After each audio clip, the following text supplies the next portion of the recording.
we are live. Hello, It says world. preparing. Ooh, It says preparing. So I think it said like there was like a 20-second delay between the two. So okay.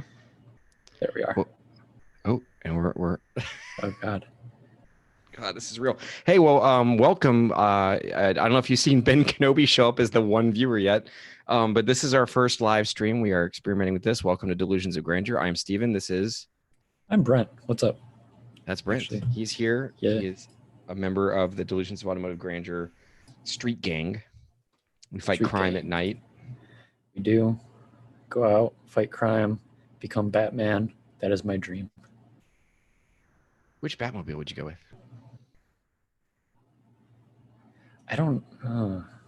That's a hard one. I know. And by the way, if your answer is incorrect, I'm just leaving. I mean, the 50s and 60s one is awesome. Mm-hmm. But I do like the Christopher Nolan series. Tumbler?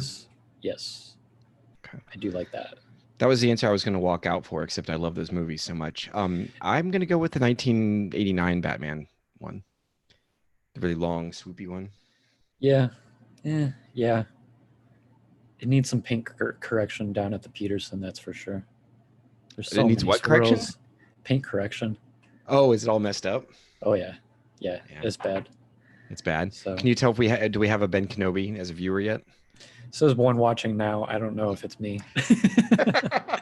Well, let's see if it goes to 2 and I open it. Over here, this is definitely the most entertaining thing a human being has ever done. If you're watching YouTube right now, you're watching someone watch themselves on YouTube. Yeah, and there's also a delay, so yeah, it's kind of funny watching us talking and then, ooh, Charlie wants in. All right. Oh, he has decided to show up. Oh, there he is.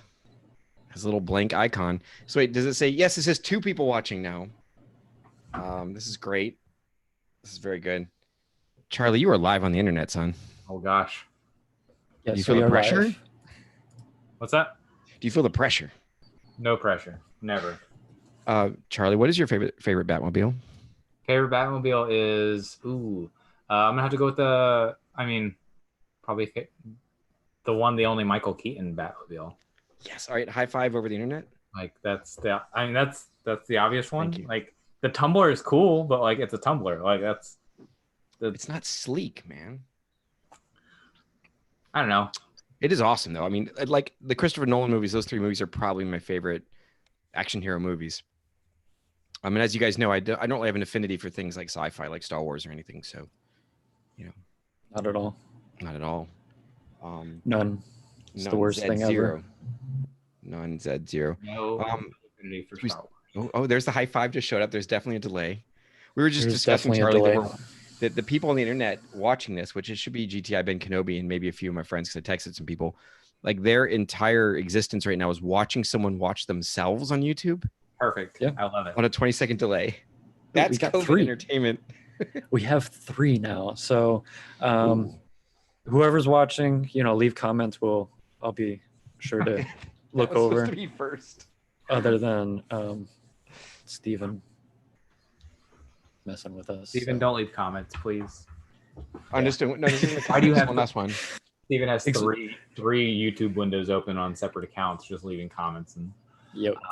I don't think I spelled that right. All right. Is everyone doing okay? Yeah.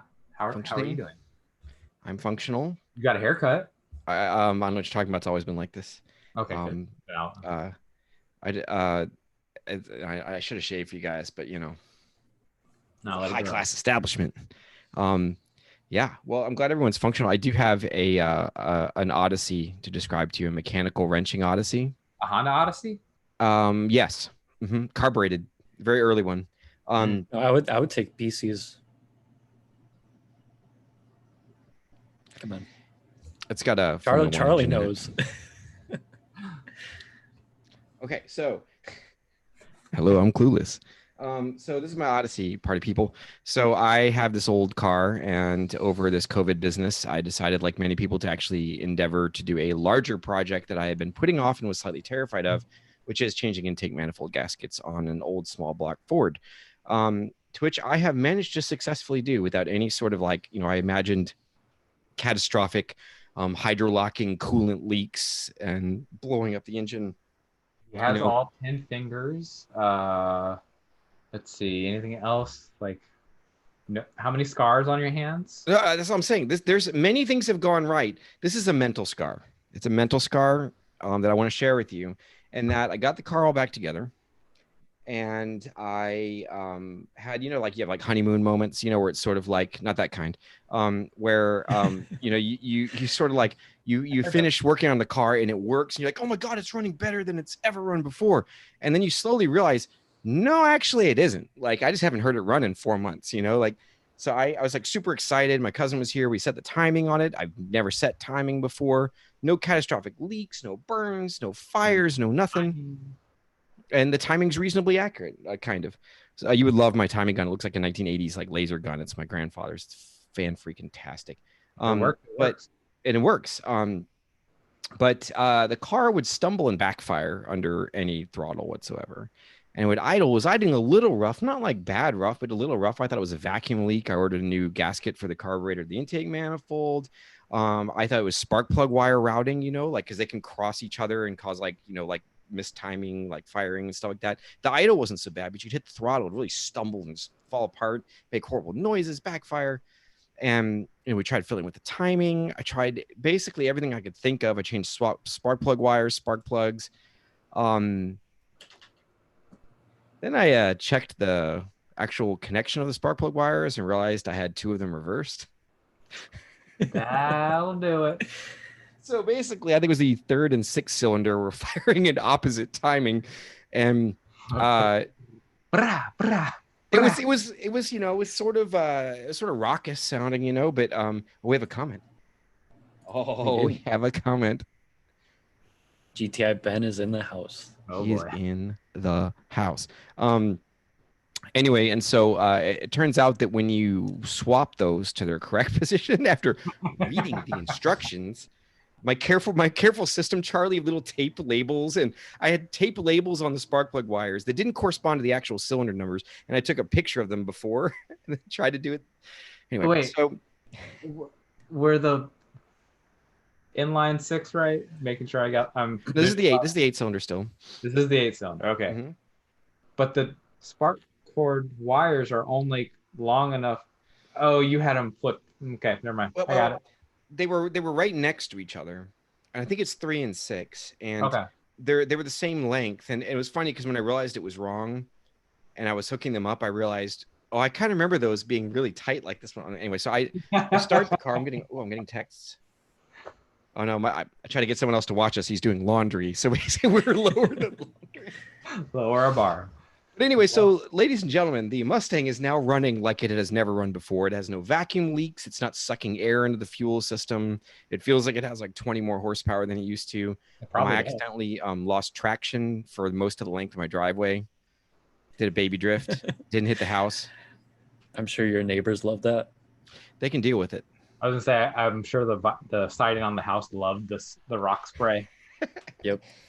Well, I mean, honestly, if I crashed the Mustang into the house in this ball of flaming glory, that would be the best Mustang story to have, right? Is where you we're in your own driveway and you pulled out like you were at Cars and Coffee.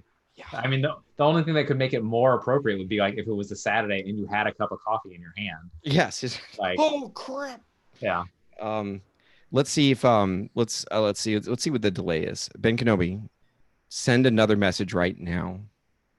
2001, 2002. I'm not gonna really count, but we're gonna watch. It's supposed to be 20 seconds. So 20 seconds. Let's see. Yeah, it's to avoid like the unfortunate personal just no revealing tidbits. Yep. Tidbits. Put your boobs away. And still nothing.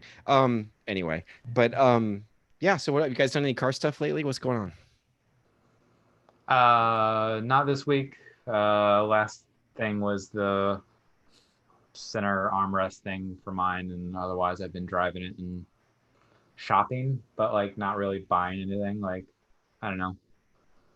it's one of those things of like, oh, if I buy something, I have to install it, and it's hot right now, and I don't want to install anything right now. I don't know if you know anyone with an air-conditioned garage who will leave you alone while you work in there. Well, I think it's mostly also I don't want to. I really just don't want to do much of anything. Like, I mean, that's the real like. Where I'm like, I'm cool to like put together lists and things of like stuff I want to do, but like, I don't really care to even like want to do it right now. I was supposed to install my tachometer in the Mustang today. I've owned it for 8 years.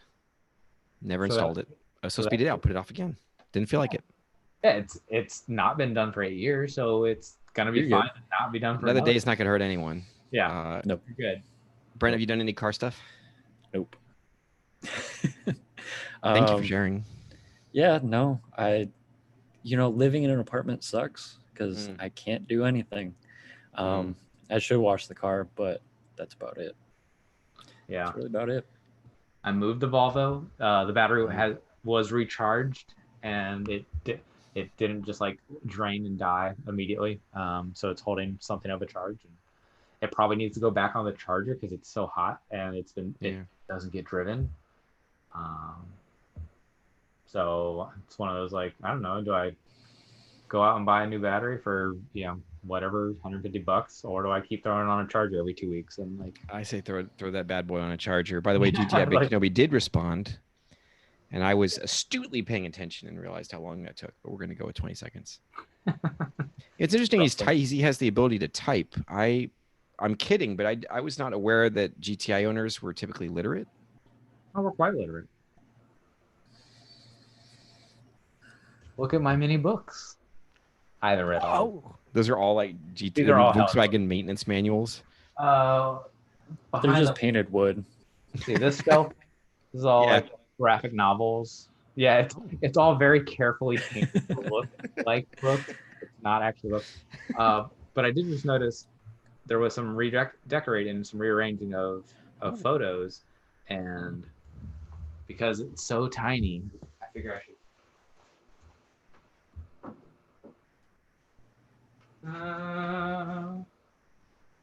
It's a good one to have on the wall. Oh, so beautiful. Nice. Lotus 49? Yeah, I believe. I drove one of those in a set of Corsa. They are seriously, y'all, assuming that game is moderately accurate. Wow. Ooh, what do we got here? Ooh, yes. Jag. Yep. Fixed head coupe or whatever they called them.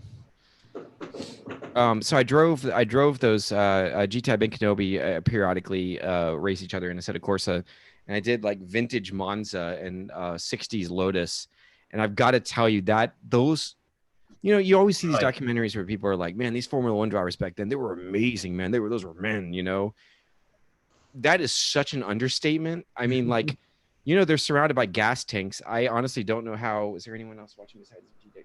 I don't know how they fit in there with their boys, because their boys must be the size of like basketballs, because those cars, and especially those tires, it is just ice basically. What's the old there's a rally video, I think maybe it was with Colin back in the day. It was like, how does he sit down with ball so big? I know, it's just like it's like sitting on one of those giant rubber toys that you use in the gym, like with two of them. Well, I mean, just watch older F1 videos as well with Art and Senna. Oh, I mean, honestly, that's just nuts. I was gonna say, I've been watching Netflix's Drive to Survive. Yeah. And that's been honestly like, I'm on like episode 4 or 5 of season 2, I guess now, which is like 19, which is also a wonderful debacle, because if you follow any of the like rich energy stuff, it's like, oh, this goes so poorly for everybody, doesn't it? Like, and you're just like, watch that. Just watch for the Ferrari episode. I look for. What did I? We just finished the Mercedes. I honestly loved Lewis Hamilton being like, oh, it's Mercedes, and like, and he says Mercedes Benz, and they're like, no, that's it. It's a Mercedes AMG, and like he's like, oh, whatever, and like just like walk off. Like that's. He's like, I'm Lewis Hamilton. What are you gonna do? I don't care. I'm the most like I'm. Obviously at the time he was not the winningest, but like he still had 5 British Grand Prix. Now he has 6, and like, yeah, whatever. He's awesome. Like, Right. So I have a segment, and it's a bit of a surprise. I tried to give Brent a hint earlier, and his hint was Baker Electric, 1910. I believe I also said Mini Cooper, and I can't remember the other one. So this is a potentially a repeatable segment. I literally did 2.5 hours of research before this for this segment. I think it's going to be really good. It could suck, and if it does, we'll see what Ben Kenobi says about it, our viewer. So this section is called Losing the Point. It's called Losing the Point. What I've done is this. I have taken a modern car, a good one, or something that's distinct, or something that's just, you're like, yeah, that's a car, and I compare it with a very rudimentary and very debatable metric to the car that is the archetypal origin of that car in that brand and everything. So an example would be a BMW N4 Coupe. Today, I compare it to a 1988 E30 in terms of weight and price. Those are the only two metrics, not speed, not safety, not handling. And the idea is this, is that you have a car like an M4. And of course, I know there's the M2, but that's sort of like showed up out of nowhere. And we all know the lineages to M4. Like, it's just these cars, you compare them to the things that they were that were their genesis, and does it make sense? Have they lost the point? Is there something that's changed about these cars now? Some of these cars, when we get to them, you're going to be like, oh my God, they've gone up that many percentage in weight, they've gone up that much in price. And I guess the idea is, have they lost the point? Have they lost the germ that became these great cars or not? And I think you'll be surprised by some of the results. I certainly was. On a couple of them, I couldn't believe the fact, some of these specs on weight or price, how, if you adjust for inflation, that these things have not really changed. So I'd like to start off with one that is a bit of a surprise to me. And that would be, I'd like to start off with the M4 Coupe. So the M4 Coupe, we all know the M3 became the M3, and then they didn't have a two-door anymore, it became the M4, and then the M2 showed up. But I'm sort of ran with the M4 because that's sort of the lineage thing here. And, with that 1988 E30 selling for 250 grand, I figured that's probably a pretty quintessential year to grab. So I love this one. So the weight of an M4, and this is totally arbitrary, by the way, picking weight and price and nothing else, but screw it. So 3,625 pounds is the M4 Coupe, okay? The M3, 2,650. So we have basically 1,000-pound weight increase, which we both kind of predicted, right? Okay. Sure. Yep. So the base price of an M4 Coupe is, this may or may not have destination fees. This isn't exactly science here.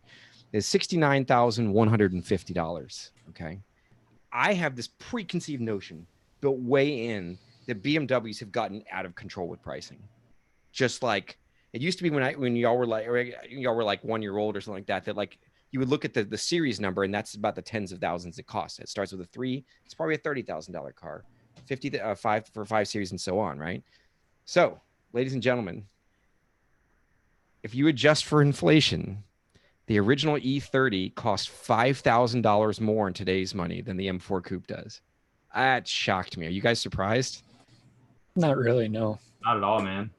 Inflation's terrible, and good things will always cost a lot of money.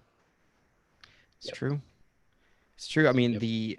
Honestly, how much do you think just without knowing, how much do you think the E30 was new? I've got it right in front of me.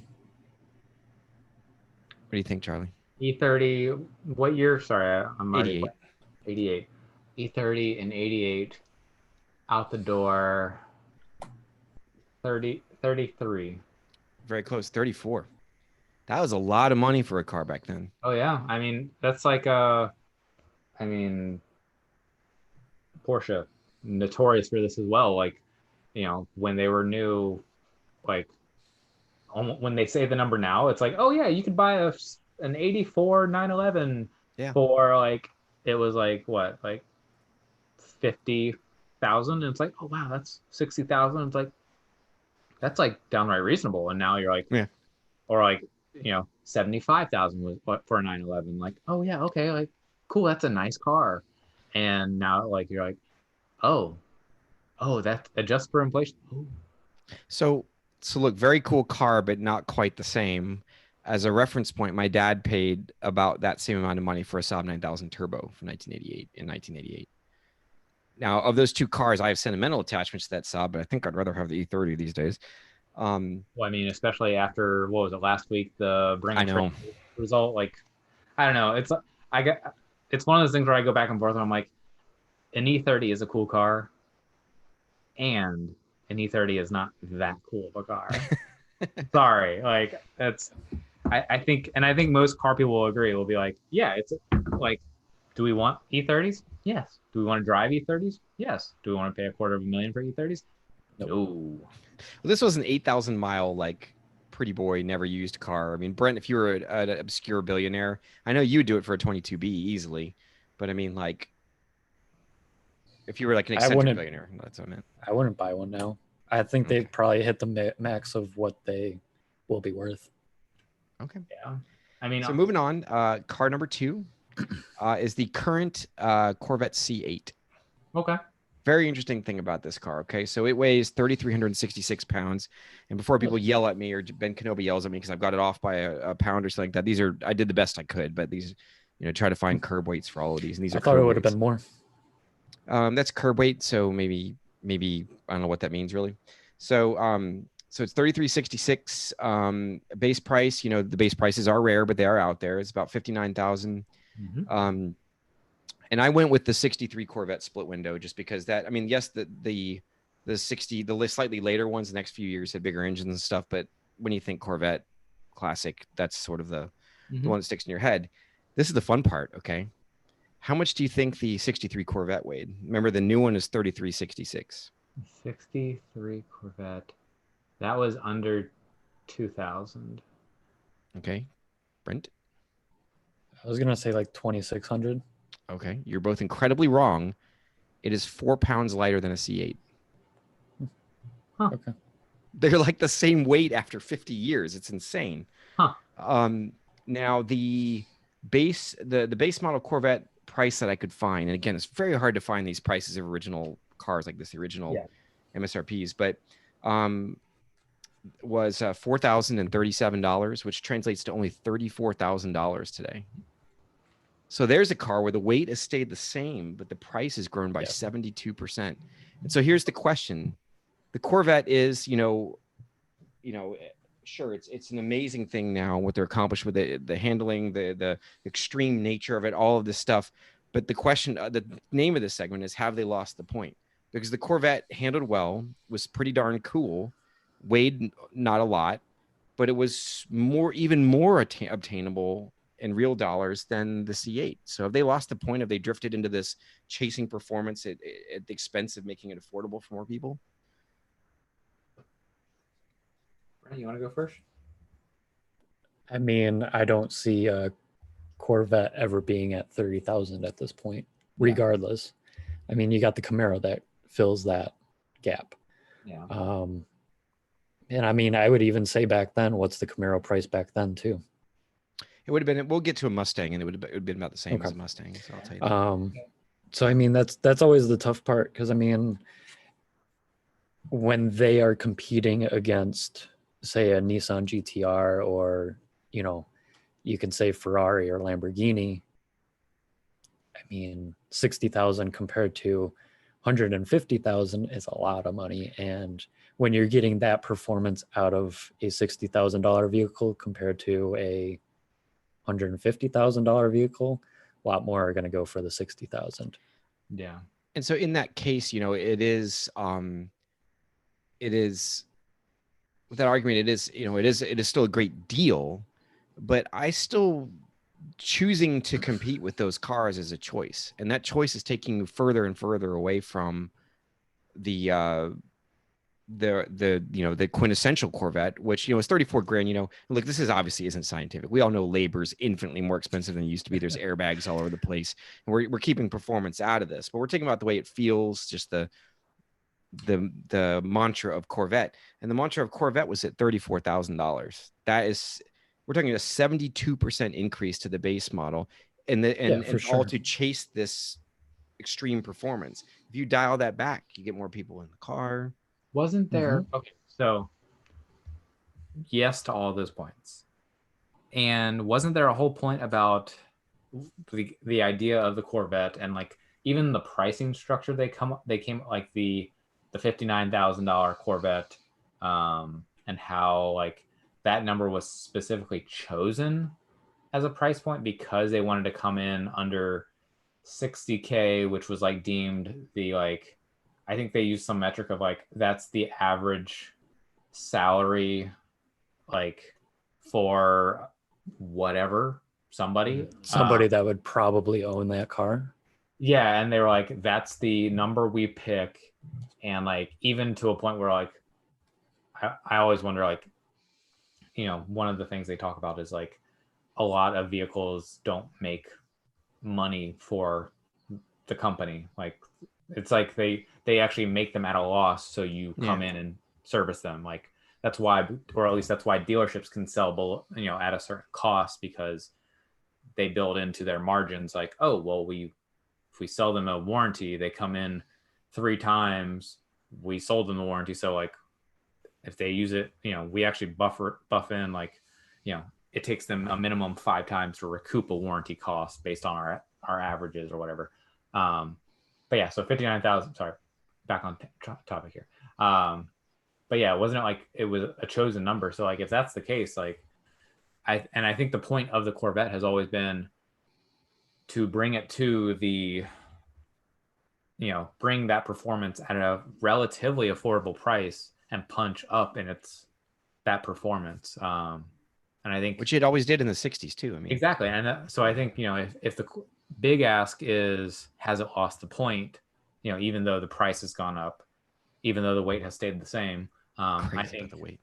I mean, that's, I think that, you know, if the weights stay the same, that's brilliant. Cause like everyone, you know, every other model on the market hasn't, like, you know, add 1,000 pounds to whatever it was in the original build. Like, and I understand like Corvettes, you know, a lot of composites built in and from a steel subframes, etc. Like we get away from that.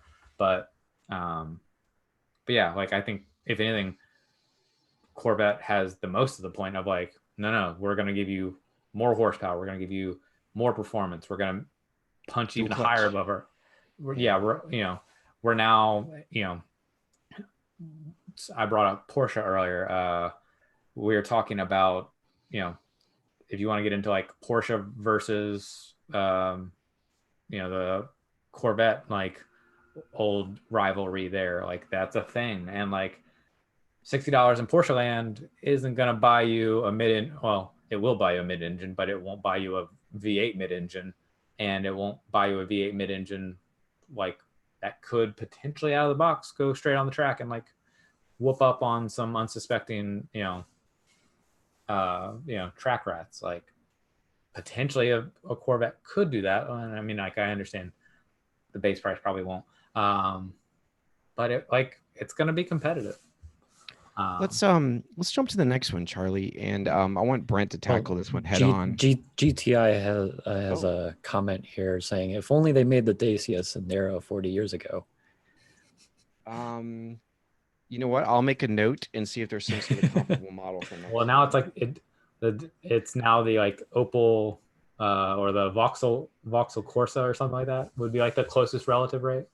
And I'll say this: if you guys have any models that you want us to compare, just leave them in the comments as well. Definitely, absolutely do that. The next one goes to Brent though, and this is one of the quintessential ones, and I've got about 14 of them, which obviously we're not going to get to. We can save them, but this is the big mama in the room, in my opinion. There's this car called a Porsche 911. Yep. I've had long conversations with my buddy Justin, who's been on this show, and with probably GTI Ben Kenobi and my cousin. I think very lowly of the Porsche 911 right now. I think that there's a huge thing. There's just this, it's like a bubble market. It's like, I think they have lost the point. The base model Porsche 911 weighs 3,354 pounds and is $99,200. In 1972, the 911E, which is sort of the base-ish model, It weighed 2,310 pounds. So we have a delta of 1,044 pounds. The price in 72 was about $7,895, which translates to $48,900.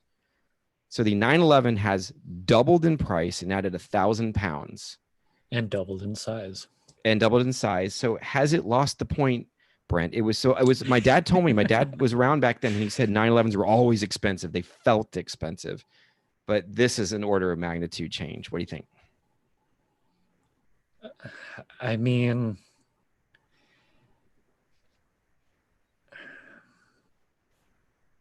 I think I know we're talking base for base. So yeah, to me, I wouldn't buy a base model 911 to this day. I mean, a 1972, yeah, I'll take one right now. But right now, no. Well, what does an S cost? An S is what, 30 grand more than that? I mean, it's all relative. I was gonna say I don't think they've lost their ways on the car, but when the I mean, you're talking 1,000 pounds more. You're talking, I can't say double the size, but it's grown quite a bit between the two. And again, just like the Lamborghini Aventador, I don't want to drive a boat. Not that it's a boat, but I'm trying to think of a good analogy here on that. Really, I mean, give me a GT3, I'll go with it. But outside of that, I don't think there's the performance behind it, I would say, like it used to be. So look, the 911 is always high quality, always slightly expensive. We're still in the baseland here. None of us are knocking the engineering or the performance of it or at all. I mean, that is the same. That's precisely the same as 1972. But Charlie, what do you think? I mean, this is not a slight price. The weight we can kind of forgive. There's airbags and things, but I mean, like, that is a huge price increase. What do you think? So wait, could you remind me what the jump for the Corvette was? Corvette's was 72%, and this is 103%. Okay, so it went from, we were saying it went from like 35 to 60 or 59, whatever. The Corvette went from 34,000 to 59,000. The 911 went from 48,900 to 99,200. Cool. Yeah. I was trying to get that in my head. I was like, it sounds like it's almost double, and like for all intents and purposes, it's double. It's doubled for both of the cars. I'll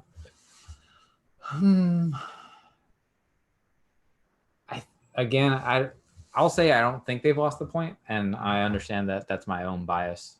I think the 911 used to be the driver's car for the Porsche line. I don't think that is the case anymore. I think now the driver's car for those who are interested in, like, I want the Porsche feel and the Porsche fit and finish and the prestige. I think those that know go with a Cayman now, like as the like fun car, like mid-engine, like everyone wants. And I mean, like, especially like if you look at the now like upper, the 6 cylinders back in the base model, it's not, or whatever we're not talking about the 4-cylinder. I still think they're brilliant. I just don't think they're necessarily perfect, but I would still buy one for the right price. How would this color your thoughts, Charlie? The Cayman base model, I just looked, is around 58. Yep. The 911 base model translated to modern dollars is 50,000. That's 7,000. It's actually an amazing accomplishment to make a car as sophisticated and modern as everything as the Cayman is, essentially for the same real dollar price as 911. Yeah. I see this as further evidence that they have lost the point with 911. Well, I think, yes, I think it is no longer the true, like, again, the 911 from when it first came out was like, that's our driver's car. Mm-hmm. That is, think about the product line they had at the time. There was 356 there, and then like the 356 went to the 914, and then like for a while it was not really a whole lot of anything. 944 came out eventually, the 968, all so forth and so on. But like the 911 has always been their like halo car, and now even then, like it's not really their halo car. It's still like the Porsche, the definitive Porsche, and I think that has adjusted the price of what it is. I don't know that it's lost the point. I think if anything, they know the point is that it's the Porsche. I think for a driver experience, I think that yes, that has lost the point. At least they gave us a good option with the Cayman, because yes, the 911 is glorious. I think 911s are kind of like some of the, well, I guess I was wrong about BMW. Apparently BMW is not overpriced, but I think that the 911 is sort of like a victim of its own success in a way, because from a business point of view, Porsche management's like, well, dude, we keep raising the price and they keep paying it. Yeah. Oh, you're not going to say no to that, you know? Yeah, I mean, like, yeah, exactly. It's one of those like, so further than if we increase the price to $2,000, they keep buying it. It's like, yes. So I'm going to end with an oddity, and then we'll move on. I've got some good ones saved for next time too, but this is the actually. Ooh, I was going to do that one. No, I'm going to do. Yeah, I'll do this one. So we're going to do the Tesla Model 3 two-wheel drive. And you're thinking, okay, so what is the archetypal relationship to a Tesla 3 two-wheel drive? And that would be the 1910 Baker Electric. That's what I went with. The Tesla Model 3 base model is about $38,000. 3,500 pounds, 3,550 actually, which is surprisingly decent. Try as I might. The internet is a bastion of a lot of things. I'm going to dare people in the comments, or perhaps GTI Ben Kenobi. By the way, Ben Kenobi, if you get this right, you get the title to Charlie's GTI.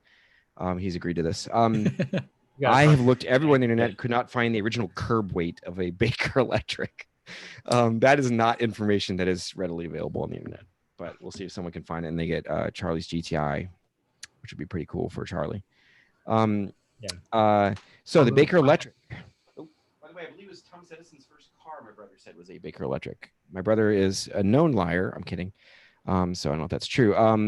And he was able to find a pretty reasonable price paid for $2,800 in 1910. Does that translate to $77,800? So that's like Model S Tesla, basically. Oof. Yeah. Oh, big money hustling.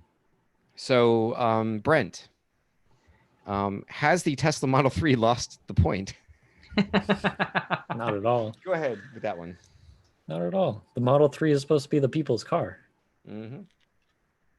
That didn't end well the last time. I know, right? I was just thinking about that one.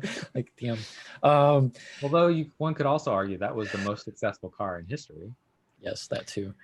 No, the greatest thing ever is that Hitler, wherever he is roasting, has to know the fact that became part of the hippie culture. Can you imagine what Hitler would think of hippies? Anyway, yes, go ahead, Brent. Sorry. No, I definitely think, as far as the Model 3 goes, it's an easy way to get into the electric market.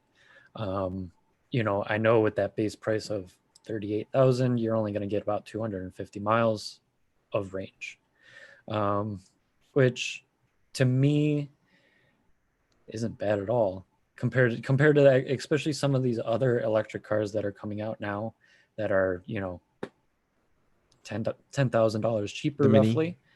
The Mini, the i3, which is still more than the Model 3. Doesn't the Mini cost almost as much as the Model 3? I think it starts right around 30.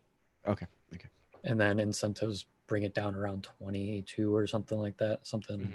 They wanted it very low for that reason.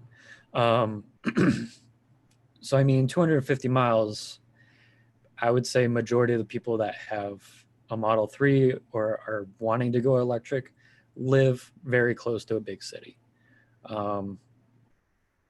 Being at that 250 mile mark, I would say you're kind of in a good range of, going out on a bigger road trip on the weekend and being perfectly fine during the week as well.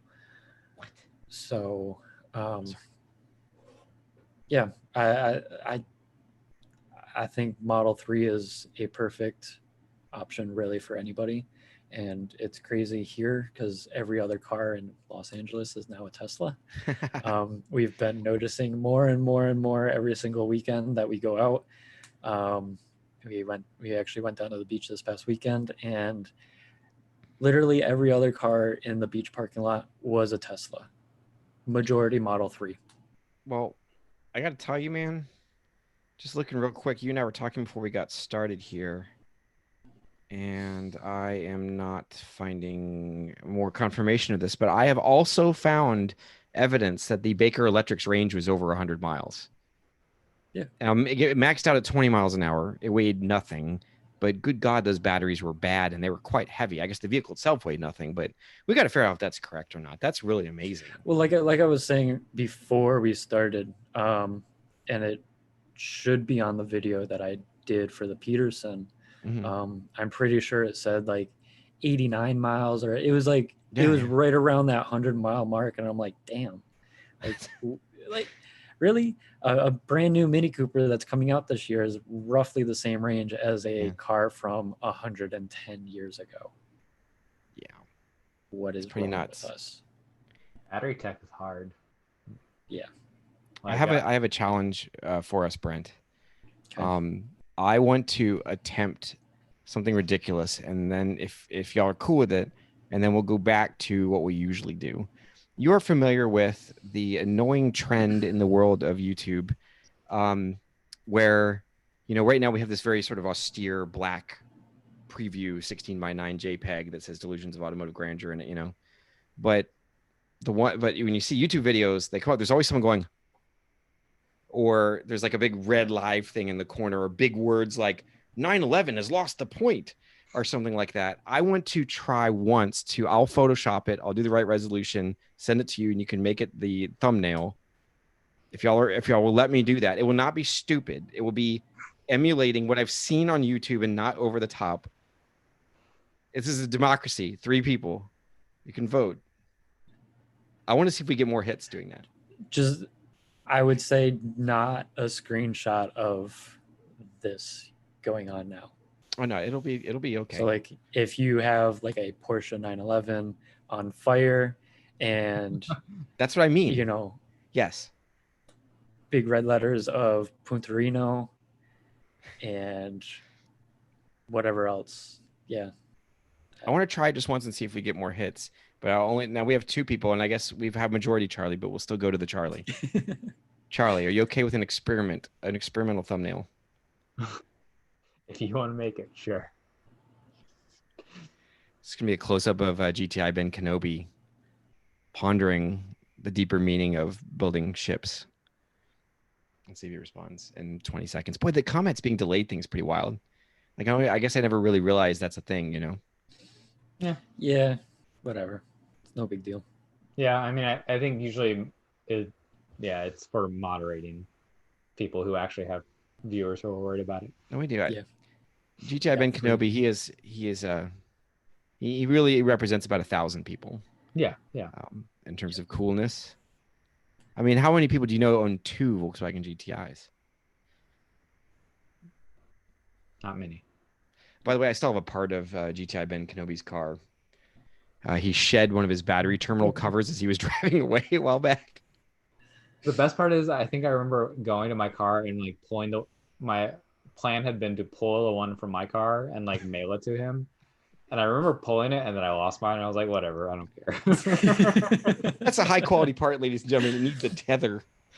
I mean, like, it's one of those, like, it's a piece of plastic. Like, it's a safety, like, so you don't like touch your ring to your terminal absent minded. Don't lick battery terminals. Yeah, don't lick battery terminals. Don't wear jewelry around battery terminals. Just take your 10 mil wrench, place it between the 2 terminals. You're good. You discharge the battery. It's a safety feature. Well, you lick the wrench first. No, I almost got a new haircut touching my distributor the other day. Perfect. That was interesting. Preview of next week, I'm going to the DMV on Friday to get the title of the Falcon in my name. I'm going to a rural DMV. I'm bringing a outdoor lawn chair. I'm getting there an hour early because they don't have appointments. I'm going to bring a good book. You're going to drop the electric V8 crate engine into it? And the Falcon? Do it. Yes. and then lower it and on some air Austin. suspension and No. This is what I'm gonna do. He already agreed to it too. I forgot. I guess I just didn't tell y'all. But you guys have seen like the World's Strongest Man competition where they have like the people pulling airplanes and things. Yes. Okay, so what I've done is I've taken the motor out of the Falcon and the transmission and kind of opened that area out. I took out the engine support and everything up there. Ben Kenobi has agreed to wear a harness, and I'm gonna take the hood off. He's just gonna stand where the engine would be and just pull with his feet. Cool. Flintstone. Yeah. See if he responds. Oh, we have a response. Charlie, you take this one. What I got? This is from GTI Ben Kenobi. I'm actually contemplating whether I should still replace the flywheel on my Mark V because I can't do it myself because townhouse life. Your thoughts, Charlie, and your counsel. Just send it to the shop. If you want to get it fixed, just send it to the shop. Okay, I guess that's that. By the way, it's really disturbing seeing myself on a 20-second delay because I guess that's what I look like. Yeah. And with that, y'all have anything else you want to talk about? Nah. Good luck with the DMV. Yes. Hope you got your paperwork. I'm gonna like check everything twice. I've got to make sure I got all like I'm gonna bring every form of ID that exists. You got to bring the leather portfolio and just like lay it out like when you arrive and just be like, I have everything. Please, I've done this before, and then they let you in the door no matter what.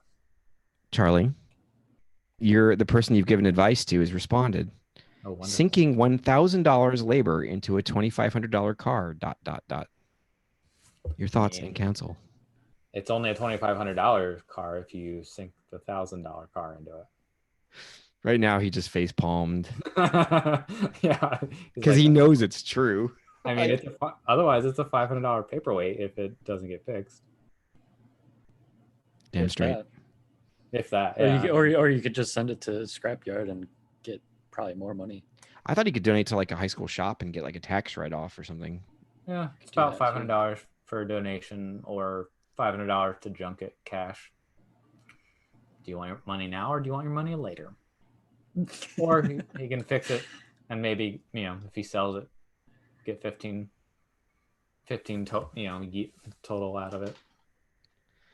Well, I guess that's that. Brent, you want to close us out? I was just gonna say thanks for joining in, GTI Ben Kenobi. You're the only one. You're our only hope. So on that note, we're gonna leave it as that. Luke, this was your father's flywheel for a Mark V GTI.